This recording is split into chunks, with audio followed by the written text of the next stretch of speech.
Was defensive tackle the worst positional group for the Dallas Cowboys in 2022? All that and more in this episode of the Locked On Cowboys podcast. You are Locked On Cowboys, your Locked daily Dallas Cowboys podcast.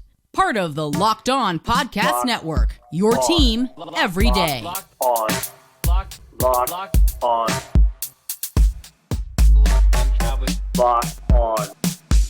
Cowboys. Welcome back to the Locked On Cowboys podcast, part of the Locked On Podcast Network, your team every day. We'd like to thank you for making us your first listen of the day. This episode is brought to you by FanDuel Sportsbook, the official sportsbook of the NFL. Make every moment more. Visit FanDuel.com/lockedon today to get started. I am Marcus Mosher. You can follow me on Twitter at Marcus_Mosher. He is Landon McCool. Check him out on Twitter at McCoolBCB. Landon, we're talking defensive tackles today. I'm just going to ask you straight up. Was this the worst positional group for the Cowboys last season? You know, it's funny because literally yesterday we had a conversation about the edge group, and I'm pretty sure that you led the conversation with, is this the best group that the Cowboys have had? And I think it's you're probably similarly correct that the defensive tackle group, I wouldn't say that they necessarily underperformed, because I kind of actually feel like they may have overperformed, but still been the worst group, right? Yes.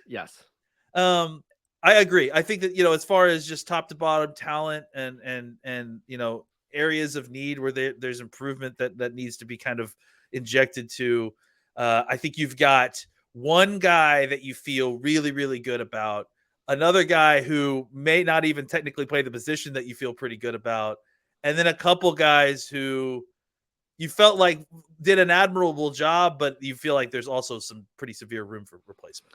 All right, so I'm just going to ask you this right off the top. Who was their best interior defensive lineman last season? I mean, without a doubt, it was Odigizua, right? I think, to me, go ahead. I mean, all right. I think he's obviously the most valuable player long term. Yes.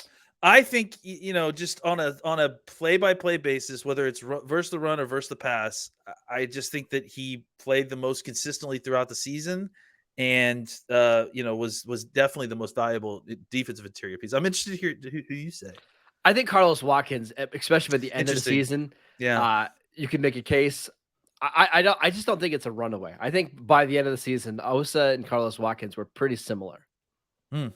I'll give you this. I think that Carlos Watkins is number one in my running for most surprising Dallas Cowboy last year. 100% agree. I think the way he was playing at the end of the year, I definitely, I think the difference for me is that Osa was good throughout the season. And I think Watkins is in spurts, but you're definitely right in the sense that when Watkins was on at the end of the year, he was playing as good as Odigizua. So I definitely will give you that. I guess you and I can both, the headline here is Marcus and Landon very shocked on how well he was playing Carlos Watkins was playing at the end of the year. All right, well, let's start with Osa, because he is the most valuable defensive tackle in this unit, right? He's the guy I think we have the highest hopes for. I thought he took a pretty big step up in year two. Just all over the board, as a pass rusher, as a run defender. I got to admit, I was really, really impressed with the step that he made. Excited about him long term.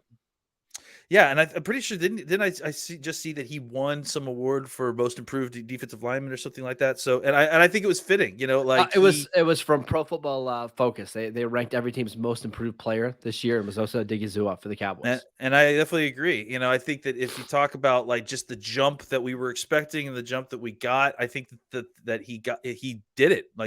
He made that leap. 4 sacks this year. I kind of, just based on watching his tape, you would have thought it was more, just because he was around the quarterback so much. And honestly, of those 4 sacks, I feel like he must have had at least 3 half sacks, right? Where there's just lots of times where he was arriving at the quarterback at the same time as somebody else. But beyond that too, just, the thing that really excited me about him when he came out, and when we talked about him as a rookie, is he's explosive. He can get off the ball, but he's got that wrestler background, that really helps with his leverage. And despite being probably not even 290 pounds, he plays with such incredible leverage that, even he doesn't get pushed back at the rate of, say, Neville Gallimore Yeah, or we'll get some to of him these in a other little bit. guys. Yeah. So I think that the ability to not only be a pass rush threat and be one of the few defensive tackles that they're not taking off the field to reduce a defensive end to rush instead. I think added in with how well he played against the run, it was a pleasant surprise, and I think was much needed for a Cowboys defensive line that needed interior pressure big time. What does he need to do to kind of take the next step as a defensive tackle? Because I think everybody can agree that he's a good player right now. What can he do to get to like the next tier of defensive tackles? I think if he needs to, like, I mean, look, all these guys are doing this, but I think he needs to find a little bit more power. He needs to try to get a little bit more weight into him so that he can use some of that quickness with power and a little bit more to kind of get clean. I think there's times when he uses his speed well and he gets into the gap, but he can't get off the block in time, or he can't separate from the offensive lineman the way he needs to. I feel like a little bit more strength and just a little bit more time in the weight room. I mean, he's coming into his 4th year, so that's it's going to be a work in progress for a young player. Yep. But I think if he can gain some weight, and especially in the lower body, that it will kind of even further improve his game as far as being able to hold up against double teams, but also to be able to, like I said, separate a little bit more to kind of finish some of the plays. There were definitely, he got 4 sacks, but there are way more plays that you saw where he was the impetus of pressure that flushed the quarterback out, that either the quarterback, ran for, a couple yards or it was sacked by somebody else. So more strength will help him finish there. Perfect example. He had 26 hurries this year. That's 2 more than Dorrance Armstrong, who's really a pass rusher, right? Like, you're right. He was around the quarterback a lot. I thought by the end of the year, he was phenomenal. Like, you go back and watch the 2 playoff games, he was so good. So if he can just get, 5% better as a pass rusher, add a little bit more power, miss a fewer amount of tackles, his missed tackle rate's still really high. But we're talking about a guy that could be a borderline Pro Bowl defensive tackle if he can just get better at the small things. There's a lot to like here. Absolutely. I think he has a bright future. I think this is a guy the Cowboys should make plans to keep around because it's not easy to find these guys. And I think he's still on the ascending part of his career. All right, let's talk about Carlos Watkins really quickly. Played 300 snaps this year. He was one of these guys by the end of the season. It's like, I kind of just want him and Osa on the field all the time together because that's their best defensive tackle pairing. Do you know who he reminds me of now? I've realized, and I mean this not just in playing style, because they're not really similar in playing style, but as far as career goes, Ken Bishop. Well, I was going to say Terrell McClain. Oh, that's right? a good one. That's another one of our favorites. Because he's a guy that, like, you signed him off the street. He wasn't like a huge street, street free agent. But, man, by the end of the year, he was one of the most important players on the team. Like, true. Like the fact is that he kind of did what no one else on the team could do, which was be a truly good, solid, two-way defensive tackle who could take on double teams, who could play the run well. I mean, look, when Hankins went down with his injury, we'll talk about Hankins in a second. It was scary. The Cowboys were already bleeding running yards at a high rate at that point, and we weren't exactly sure what the answer was going to be. What, more Bohanna? Like, is he going to be able to fix this?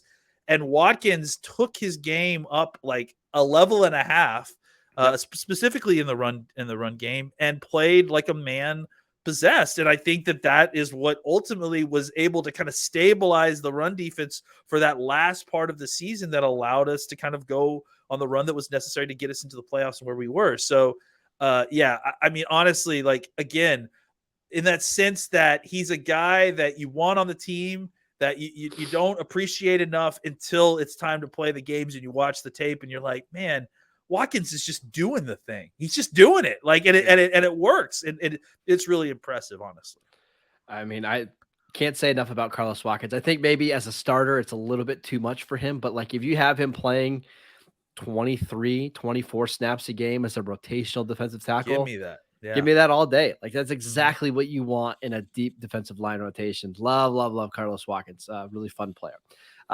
Let's talk, Landon, about maybe the not so fun players on this defensive line, the ones that maybe were a little bit disappointing this year. All that next. This episode is brought to you by FanDuel. The midway point of the NBA season is here, and now is the perfect time to download FanDuel, America's #1 sportsbook, because new customers get a no-sweat first bet up to $1,000. That is bonus bets back if your first bet doesn't win. Just download the FanDuel Sportsbook app. It's safe, secure, and super easy to use. Then you can bet on anything and everything from money lines to point scores to three-pointers drained. Plus, FanDuel even lets you combine your bets for a chance at a bigger payout with a same game parlay. So don't miss a chance to get your no sweat first bet up to $1,000 in bonus bets when you go to fanduel.com/locked on. That is fanduel.com/locked on to learn more. Make every moment more with FanDuel, the official sports betting partner of the NBA. All right, Landon, we've got some disappointing players to talk about now. Let's start with Neville Gallimore, a third round pick from 2020. I mean, I know a lot of people were hoping this would be the year that he broke out going into year 3. We got this report. I remember the offseason, you and I talking about him gaining 18 pounds of muscle or whatever it was. And by the end of the year, he was a healthy scratch in the playoff games. What's going on here? Just not playing good football, man. Like, look, there's not a lot of guys in this team that I'm going to speak about like this, but Neville Gallimore ain't it, man. Like, he's just, I like the guy. He seems like a good jovial guy. I've hoped for him, these last few years to kind of take a step, but it's like every single time we see anything from him positive, we see 2 to 3 things that are negative, right? Like, it's whether it's him. I'm trying to think of that one play.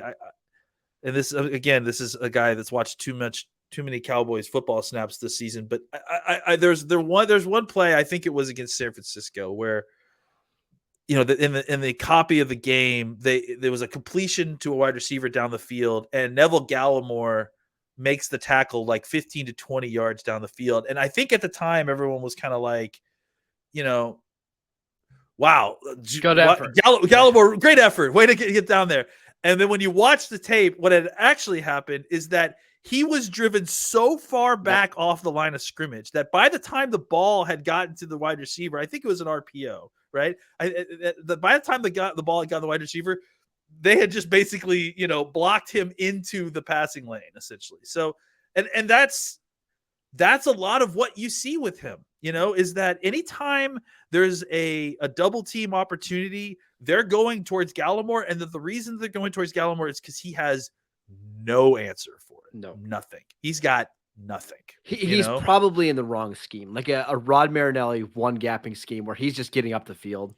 But even then, he's going to face double teams. He's not going to be able to slip through every single, like that's the problem, right? Is that even in the one gapping aspects, when he's asked to do that, he's not producing at a high enough level as a one gapping pass rushing defensive tackle to even justify his roster spot. So I don't know that a change in scheme is going to help him that much. I think it's just going to, maybe he gets more opportunities to one gap. But again, it's like, if you're not producing, even when you're being put in your optimal, scheme for your skill set, what are we doing here? Like, he really is one of these guys that I feel like they drafted, and, much like Hill, previously, they're trying to get something out of him, but I think they got to come to the realization that they're not going to get anything. And they did. I thought Tristan Hill was playing better football. Well, than we'll get to him in Gallimore. Yeah. Well, I think they did come to the realization, right? Like, when you get into a playoff game and he's a healthy scratch, kind of tells you everything you need to know. Yeah. Now, the Cowboys, should mention this really quickly off the top. According to Pro Football Focus, he ranked as the 119th interior defensive lineman last year, 7th worst in the NFL. The Cowboys can release him this offseason and save $2.7 million against the cap. I don't know if there's much of a decision there.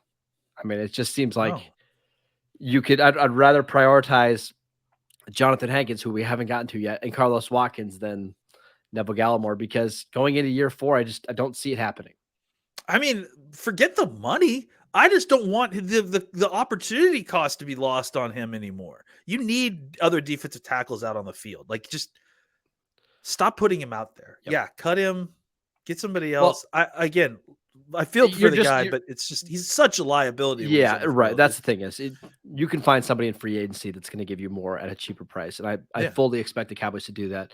We should mention Tristan Hill because he was somebody that was on the roster at the beginning of the year. He was playing a lot of snaps, and then the Cowboys had a lot of roster decisions to make midway through the season. He was the guy that got released, not Gallimore. Neville Gallimore. Um, Again, as a second round pick that you used in 2019 on a guy that didn't even make it through his rookie contract. Yeah, I mean, not that it's a huge mistake because I feel like both of these guys probably would be off the team by the end of this offseason anyways. But I kind of feel like they probably should have kept Hill and cut Gallimore at the time. I mean, I guess it doesn't make a difference. They could bring Hill back. He's a free agent. Yeah, I don't know that like you quite needed to keep him that much, but No, I think as far as yeah. Look, they had 2 busts at defensive tackle, and defensive tackle is a problem for this team.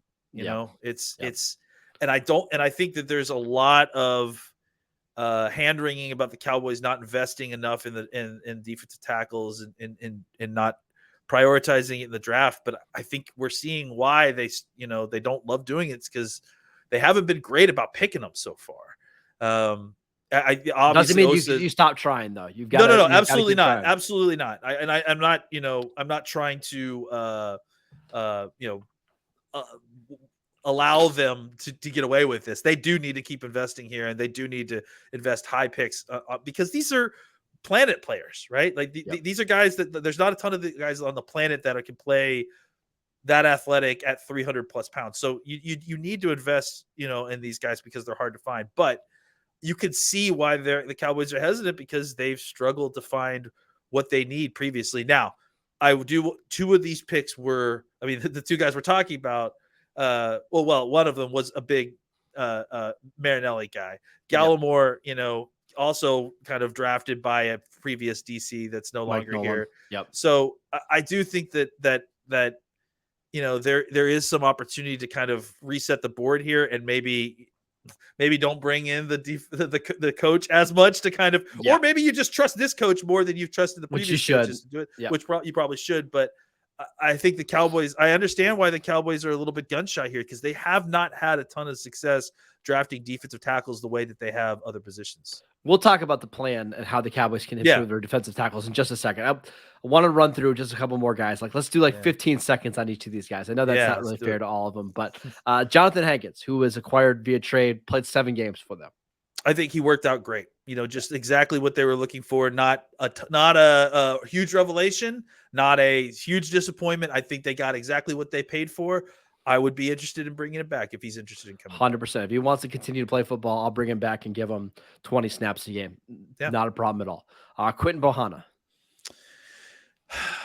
I still have hopes for Quentin. I think that he's shown flashes at times, but he has got to improve his tackling. Like, that's really it. Or there's just so many times when I see him making the play, doing the hard part, and then not finishing, not making the tackle in the hole or letting a running back bounce off of him. He's got to finish a little bit more. I have hopes that he can improve this year if he can clean that up. I did think he got better in year 2. But I've got a feeling the Cowboys are going to add some more defensive tackles in free agency in the draft. He's going to need to have a heck of a training camp to kind of keep his roster spot and keep his spot in the rotation. Not a guarantee to be back. For sure. Not a guaranteed at all. Chauncey Golston, who we actually talked a little bit on yesterday's show, he did play a lot as like a 4-eye, but just thoughts on him. I think he's a valuable, versatile piece. You love having these kind of down roster guys who can play multiple positions and actually give you juice, not just be a body. So I think Golston is another guy that we're going to keep a real eye on this year. See how his body changes, because he may be someone that you end up seeing a ton more snaps at the defensive tackle position if he can kind of get his body in a spot where he could handle that kind of load. He played 278 snaps last year. I wouldn't be shocked if that doubled next year. Absolutely. Right? And if he's playing 600 snaps, so keep an eye on Golston. At the end of the year, if you remember, Marcus and I were calling for a rotation of Watkins, O, and then Golston, and giving those 3 guys as many of the snaps as they can handle, and then portioning out the rest to whoever they need to. All right. So how should the Cowboys improve this interior defensive line room in 2023? All that and more next. All right, Landon, let's talk about how to fix this group. Yeah. Obviously, you've got one starter that you really like, some rotational guys that you like. What's the best plan to fix this unit? Well, I'd like to say just up front too that like, despite the fact that this is we're claiming this is, and I feel like it is the worst position group on the team, the improvement between this year and last year is marked. Yeah. Like they played much better football this year. So I think, to kind of continue that course, I'm hoping to see another jump from Odigizua. We're hoping to see Golson take a step. I think, re-signing Watkins is kind of, we like him, but that's not going to move the needle. No, and I Keeping don't Hank, think he's gonna have a big market either. Like it yeah. feels, I would be shocked if he's not on the team next year. What it is that you need a talent injection at the top, honestly. Exactly. So I think they need to find someone in the draft or someone in free agency that can give them some more either fortify the center of the run defense a little bit more and get someone who can push the pocket, or another guy that can be a pass rusher who can also play the run as well, so you don't have to feel like you have to take them off the field. I mean, not to get into specific names, but obviously the name that I keep seeing and I keep gravitating towards is that Pittsburgh defensive tackle. But my concern is that he's Kancey. he's like Kancey. Yep. 275 pounds or whatever, right? Yeah, I And don't know so, if you can play Osa and Kancey together. You're talking about being the smallest defensive tackle room in the league by and quite a I bit. guess that's what I was getting to get at, is that I feel like the Cowboys, if they're going to draft or sign a defensive tackle, they need to get somebody who is a little more stout. But if you're going to invest, you want a stout guy who can push the pocket at least and maybe rush the passer. And if you're going to get that, you're probably going to have to draft them in the day 1, day 2 Yeah. range. And it's just not really that classic, especially if you're at 26. Go look at the history of drafting defensive tackles in like the late 20s.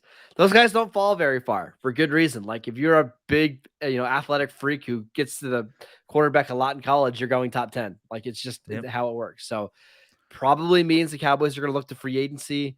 I mean, the name that everybody mentions is Daron Payne. I would be shocked if he hits the open market. I would be even more shocked if the Cowboys gave out $20 million a year to a defensive tackle. So it's like, okay, find a guy that's going to be somewhat cheap that can help you, improve your pass rush. Is it like a Sheldon Rankins who's 29 years old? Is it a Taven Bryan who hasn't worked out anywhere, or a Jerry Tillery? I mean, it's tough. It's why this is a really hard position to fix.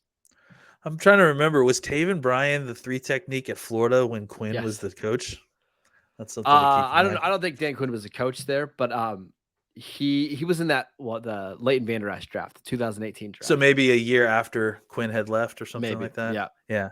Okay. I'm just wondering if there's any history there. And again, I think a lot of the guys that you just mentioned too are, that's the issue, right? Is that the Cowboys need help at the pass rush from the interior, but they also need help, to kind of get some more stout players against the run. I think for the pass rush, the Cowboys feel like they can solve a lot of that with, reducing defensive ends. So that can at least mitigate the situation. But I think that that's only goes so far, right? And I think that you ultimately, at the end of the day, you still need multiple pass rusher defensive tackles who can get to the quarterback. Now, maybe that's Chauncey Golson. Maybe Golson, can do that and rush the passer at a regular basis, and you kind of truly have, some pass rusher defensive ends, some run stopping defensive ends, and then Odigizua who does both. That could be a way that you could improve the roster without having to add major, money talent to the group. Having said all of that, it just makes more sense to try to bite the bullet and invest in the position, right? And that's why I'd like to see the Cowboys think of creative ways to solve this problem. Trades or something. Trades. Yes, exactly. Because those guys aren't hitting free agency and they're not falling to you in the draft. And we know how long it takes these defensive tackles to work out. Like Quinnen Williams was one of the best defensive tackle prospects that I've ever seen. It took until year 4 before he started to play at that level. So explore the trade market. Like, are the Colts interested in paying DeForest Buckner $21 million at age 29, kind of in a rebuild? Maybe not. What about the Buccaneers, who are $58 million over the cap? Are they interested in maybe moving on from Vita Vea? Those are the kind of things I'd like to see the Cowboys explore. Yeah, I mean, I think that they're going to have to, because the kind of more traditional routes of getting the defensive tackles, as we just discussed, they may not have the answers. Certainly not at the price that we're looking for. So the Cowboys do need to improve their pass rush. I think that there are multiple ways that they can do it. I think that they need to avail themselves of multiple ways, Yes. and try to attack this from several different angles. Internal improvement, and finding a way to create a situation where you can go out and get a defensive tackle who actually will move the needle for your win. Because let's say Dallas traded for DeForest Buckner. I know he's Yeah. 29, but he's still an awesome player.